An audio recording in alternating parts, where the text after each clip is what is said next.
Oh, okay then.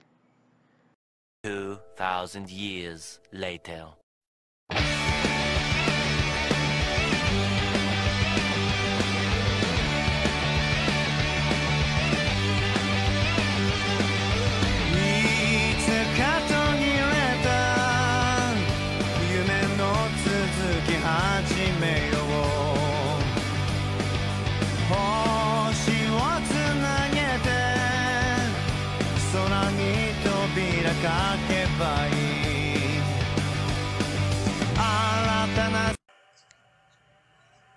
Hey, what's going on, guys? Mystical Misfortune here, and to my surprise, here to do a part 2 for What If the Saiyans, all the Saiyans, survived and joined the Z Fighters. Last time I kind of left it in a huge mess with a lot of pauses and all this other stuff. I really tried making it into a conversation between me and y'all, because that's usually how easier it is for me to be able to convey these type of thoughts. So it's also part of the reason why I don't like doing scripts, because it makes it feel even worse than that. So let's try again with part 2. I'll recap part 1 as quickly as possible and move straightly into part 2. Alright, ready? Go. So in part 1 we had the beginning of Z, but we began it in like the what if story within Xenoverse 1, where Raditz managed to wriggle his way out of the full Nelson, escapes, Goku dies, and this is where the differences begin to shine. The injury that he sustained from Gohan is hurting Raditz a lot more than compared to both stories as a whole. So then, when everybody's basically like, oh crap, Goku's dead, Raditz decides, you know what, throw an energy bomb down, let me peel out of here. And he hits the escape button, dips out, and because of this, Piccolo realizes that he still isn't strong enough to beat Raditz on his own, but probably could with Gohan strengthened. So as Bulma and the gang arrive while Raditz is leaving, Piccolo decides to kidnap Gohan as in the original series to basically prepare him to fight. But this time it's just in case Raditz comes back, because he doesn't know if Raditz is going to leave the planet, come back, or if he's going to stick around on the planet, so he has to be ready at a moment's notice. And basically takes off with Gohan, while the others are left to decide what to do with Goku's body and basically begin to search for the Dragon Balls so they can wish him back, because they don't know exactly about Vegeta and them, because that circumstance of events doesn't happen. They're basically going to find the Dragon Ball to try and wish him back immediately. So from this point on, we find Raditz finding a secure location in a cave, just chilling, runs into a family of bears, and then a dinosaur tries to attack, he blasts it away, doesn't kill it because he wasn't trying to like give away his location, but still feels like he does, so he moves to another cave out of his own fear. But then because of this, the mother bear brings him food when he's also hungry and while trying to recover from his injuries from his fight with Goku, Piccolo, and Gohan. And it's part of the first sign that we see for Raditz to being able to really grow and actually see a kinder side to him. From there, he kind of just looks around like dumb bears, and then wakes back up, recovers after 4 days, and then gets up, gets ready to leave. The dinosaur comes back and just punches that sucker like a Saiyan. And then from there, as he's flying around using the last bit of power for his scouter. Oh, almost forgot about the conversation with Vegeta and Nappa, which essentially goes a little bit more like the conversation in Masako X's What If Raditz turned good, in that basically Vegeta's like, nah bruh, I see you did. And the communication right there, that's all Raditz needed. He fears for his life now, so now he's searching out Piccolo and them to be able to work with them to stop Vegeta and Nappa as they're coming to Earth to basically kill everybody and to possibly take over the planet themselves because of the disgrace that Raditz is and Goku, and basically do all that kind of stuff. Natural Saiyan shit. So then once we go on from there, it takes Raditz about a day, and then he finds Gohan. Gohan is transformed as we reach the part of the story where it's the full moon and Gohan transforms into this great ape form and Piccolo's trying to figure out what the hell to do. Raditz then transforms into its Great Ape form, fights Gohan for a little bit, and then cuts off Gohan's tail, and de-transforms back. So yeah, I'm adding a little bit of extra stuff here, basically like Saiyans that can control the Great Ape form and transforming and de-transforming at will. That wasn't really shown as much in the original series, but yeah, that's there. And then conversation with Gohan and Piccolo about joining up with them. Piccolo agrees, but it is secretly suspicious. And he's basically like, I'm gonna watch him and make sure nothing's fishy, while also understanding that the situation in hand with Nappa and Vegeta on the way is a lot worse than trying to deal with Raditz. And then from there, Gohan brings up how cool his dad was, and sometimes can't believe that Raditz is his uncle. And hearing some of the stories of Goku, even from Piccolo too, kind of makes Raditz proud. It's like, wow, my little brother actually did all these cool things. Then we reach the end of where basically everybody does the natural training.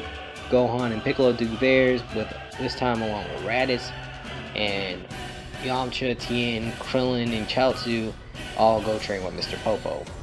And we have reached the day where the Vegeta and Nappa arrive.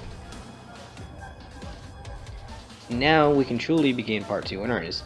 This is where Vegeta and Nappa arrive at the same mountainous area and everything. They've already blown up, I think it was West City, no, because it's Bulma City. They blew up that city, can't remember, I'm so sorry. But does it really matter? Because even though it's a joke at a bridge, it's one of those things where it's like, does death really matter? Like, this city blew up, it wasn't Bulma's, okay. So that's kind of how I feel about it. Sorry if you guys don't. I'll try and probably do a little bit more better in future what ifs, if that comes off a little lazy to you. And you can be honest with me in the comments. I'll do my best to actually really do better and not tangent off or anything like that. But anyways, going back to the story at hand, where we have Vegeta and Nappa now staring down the Z Fighters as they're entering one by one, and Nappa's just like, pretty much does his little banter with Raditz and like, you actually decided to show your face in front of us. You must really want to die. And Raditz is like, you don't get it. I've actually grown stronger since I last seen you guys, and this time I've also got backup. Nappa is so unamused, as well as Vegeta. Vegeta's the ones who actually suggest, hey, let's have some fun and plant some Cybermen.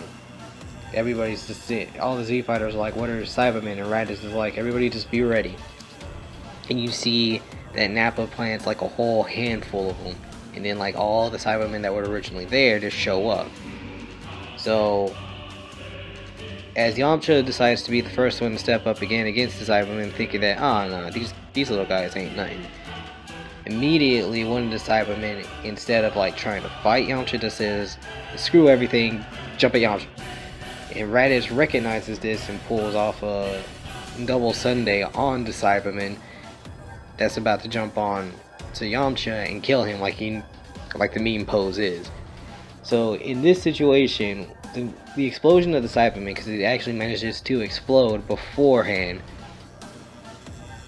well, I should say before getting completely away from Yamcha in the Ki Blast, blast away Yamcha, where he's kind of like scruffed up a bit and he wasn't expecting that much power coming from the Cybermen. So now that everybody has witnessed what the Cybermen can do, they're a little bit more prepared. As Piccolo takes out 3 by himself like a G, then you have everybody else to take out one of their own, leaving everybody alive as they enter the fight with Nappa.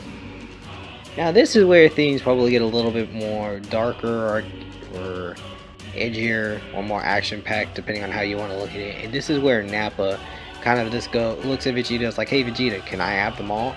Vegeta just goes, are you sure you can handle it? Nappa just replies with a simple smile, and the first one that he decides to beat up on is Yamcha, punching him in, doing like a nice combo, punching him into a mountain. Thinking that Yamcha's down, he just goes 1 down. And from there, it just continues on onto Krillin, and then into a 2-on-1 fight between. Oh no, it pretty much goes regularly. Thinking on it, as it did in the anime. The only difference is that Yamcha and Raditz are here also fighting. And because Raditz is actually hurting Nappa at times, Nappa is like, he has gotten stronger and tries to take out Raditz a little bit quicker. So, in basically trying to focus on Raditz and forget everybody else is trying to come up with a quick plan while Raditz is fighting Nappa and actually holding his own in a one-on-one situation.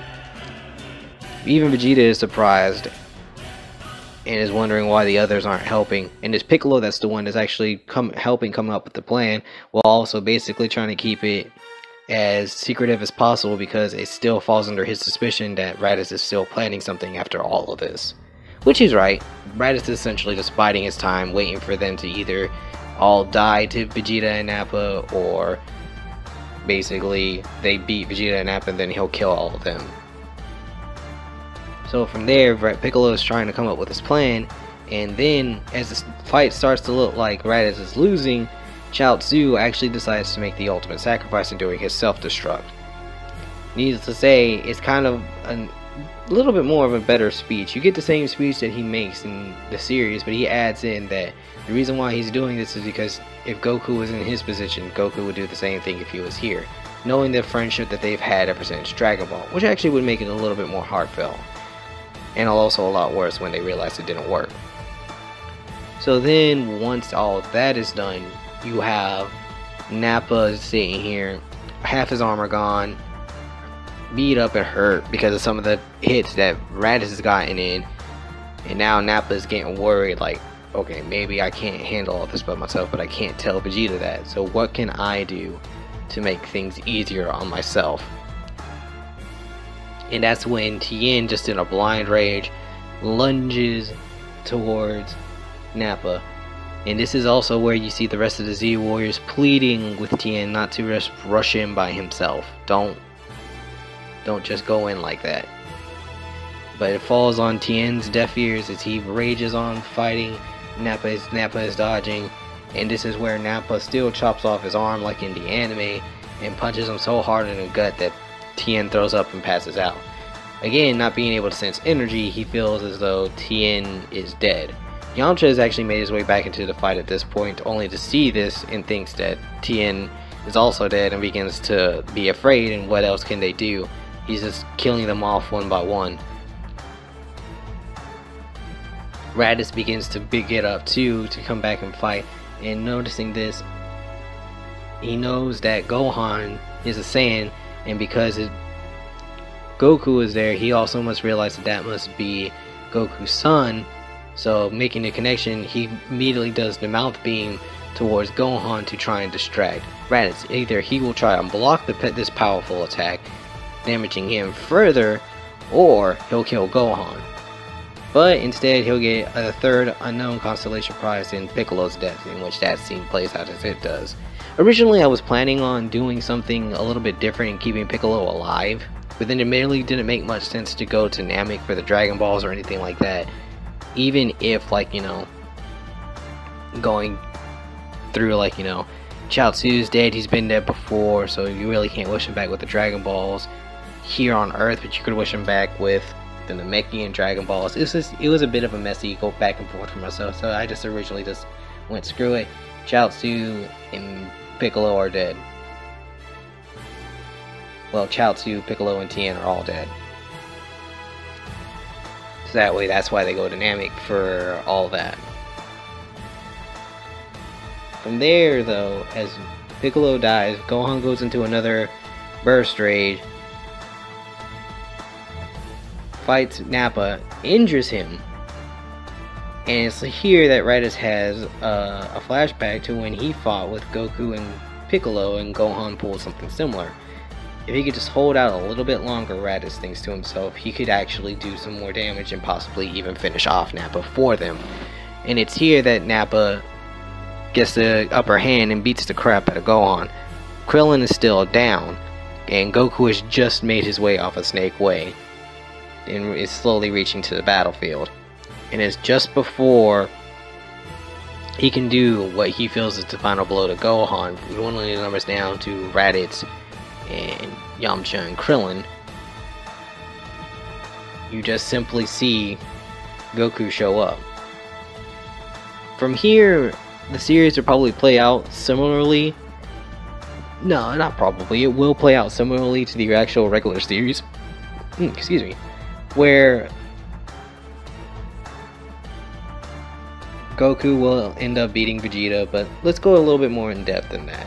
So from here, Goku basically drops Nappa. Bam. His back is broken. But as Vegeta is getting ready to grab him and kill him, Goku grabs his arm. Similarly to the way that we'll see in the future with Frieza and Goku goes Super Saiyan. And it's here that Goku essentially just tells Vegeta, I don't care if he's killed my friends or anything, he still deserves a second chance, and I won't let you kill him at a senseless murder. And it's here that Nappa kind of comes to his own conclusion, because here, giving Nappa a bit more character in the honor side of being a Saiyan, he feels very happy and relieved that he's not going to die, but at the same time is like somebody that, another Saiyan that could very easily kill him after all his damage and everything, Goku decides to save his life and spare him and giving him another chance. And he actually ponders it while he just slowly goes in and out of consciousness because he has a broken back. How should I repay this? How can I? What should I do? And then from there, Goku will make the suggestion to Vegeta to take the fight elsewhere. What's happened to Raditz? Well, Raditz would have tried to jump in against Vegeta, and Vegeta just basically beats the crap out of him, showing off a little bit of Vegeta's power. And Vegeta would try to blast him through the body, which it looks like it killed him, but luckily for Raditz it doesn't. He's like so beat up that he's doing that crawling effect, that crawling thing that a lot of Z fighters do in order to try and pick themselves up and keep fighting, but instead he's actually just doing it to pull himself forward to make Vegeta miss any of his vital organs. Still hurts like crap, but essentially that's what happens. And it's in these experiences that Raditz gets to see that will also build to him having a better change of heart himself. Nappa is a little bit more easier in this instance, giving him the honor factor that changing for the better, changing to be good is just easier for Nappa as a whole. Raditz we won't be able to see more of that until possibly the beginning of the Android saga, and maybe even the Frieza saga, or maybe even earlier in the Frieza saga. Vegeta will still go to course. And anyways, from there Vegeta and Goku's fight will happen just with the addition of Yamcha within there. So when the Spirit Ball thing happens to Vegeta, it's kind of cooler to a sense, because you get to see the Spirit Ball go between Yamcha, go to Krillin, and then go to Gohan just to go back to Vegeta, which will make it look like a really cool pinball effect. Excuse me, not ping pong. Though ping pong would actually look cool, but pinball seems the way better. And then once the fight ends, of course, Goku lets Vegeta go. Then once we reach, then as everybody's slowly making their way across the field, they can see Raditz walking over to Nappa, getting ready to try and kill him himself. And that's where Yamcha and Gohan fly down to, well, Yamcha flies down, I should say, because Gohan is like exhausted after his Great 8 transformation. He's beat up as hell. Krillin is trying to help Goku out because Goku can't move, so he's down there reaching out for the two of them. He lays down Gohan and stops Raditz, and telling Raditz, no, that's not how we do things. Even Goku pleading to him like, listen to me, Raditz. As my brother, don't kill him. Raditz would really be pondering this, especially as a Saiyan. But maybe there's some type of way his brothers think about that he hasn't, that they can use Nappa. So instead, he just lets him live. And again, another instance where Nappa has seen Goku's kindness and honor in that he doesn't want to kill Nappa. Nappa cannot fight anymore, therefore let him live. Even though Goku fully understands now of the Saiyans and how they can become stronger after a near-death experience, like Raditz has come back way stronger than Goku imagined. So, in a way, he's more excited to see what Nappa can become, as well as also understanding that he does deserve a second chance. And so here that Nappa's recollection to good becomes so much stronger as they reach the hospital, and surprisingly enough all end up in the same medical ward. Same conversations talking about they need to go to Namek, they need the Dragon Balls, but with Piccolo dead, they don't know how they're going to revive everybody that died. And this is where Popo would come in with Roshi, actually. No, Roshi's already there. God, I gotta go back and watch that, because I almost thought that Roshi came in with Popo. But this is where Popo would actually come in after talking with Korra and actually brought in some senzu beans himself. I won't let Yajirobe do it just because of the fact that I think it'd be a little bit funnier if he was also in the room recovering after the fact of Vegeta beating the crap out of him for cutting off his tail when he goes grade 8. But anyways, Popo's the one that brings back the senzu beans, but as he tells everybody, right now as it stands, he's still growing more, but he only has the one senzu bean currently.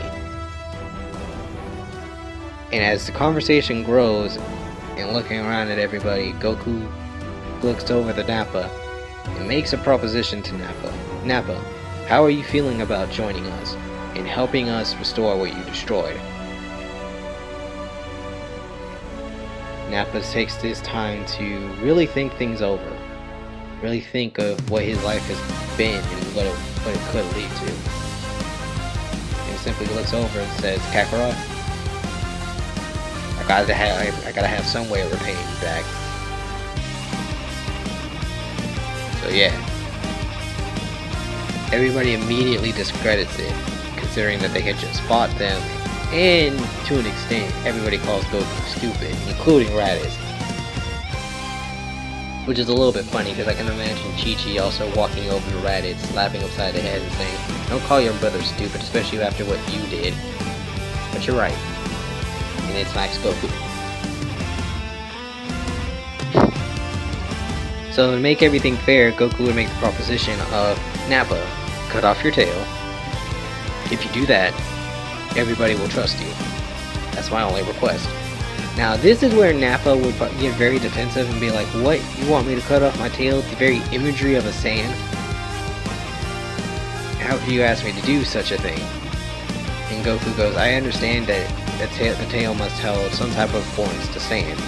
I grew up here on Earth, so I really wouldn't understand, but it's the only way that the others can really trust you right now. Despite the fact that I do.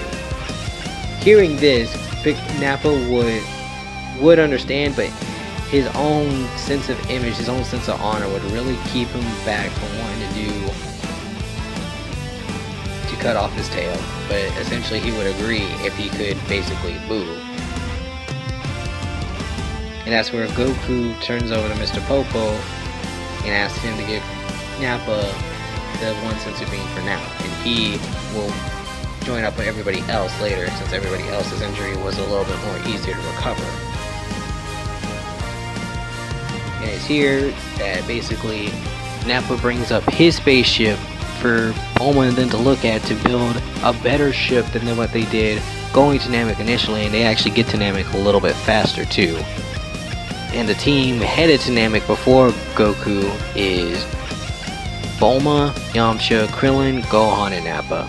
Raditz is still pretty beat up himself, so he'll just be waiting for the other senzu beans along with his brother and go up into space with his brother once it's time for Goku to head up, which will be its own thing. And I think that's a good stopping point for there. Everybody's reached the point of basically reaching Namek, and we're about to begin the Frieza saga. Let me know what you guys think in the comments below. Did you like it? Did you hate it? Did you also like the fact that I actually really didn't even pause? Outside of that, guys, until next time, pause that thought, Actually, I wanted to let you guys know I'm thinking about starting a Patreon. I'll probably have a link in the description if I have, where I'll have my first goal be 60 bucks to push me forward in doing, like, you know, the videos faster, because I do know that the upload for the channel is very sporadic, so basically having the extra $60 for bills and everything would actually push me to put out these videos a little bit faster. And it's a special treat. I'll if I get 60 bucks, I'll have part 3 and part 4, which will more than likely be part 3 and part 4 will deal with the entirety of the Frieza saga, while also probably pumping out 1 or 2 more different series just to see what you guys think, and just go ahead and spoil a little bit of what they are. Both of these what ifs deal with, one for My Hero Academia and one deals with for Overlord. Outside of that, again, let me know what you guys think in the comments below, and until next time, I'll see you next time.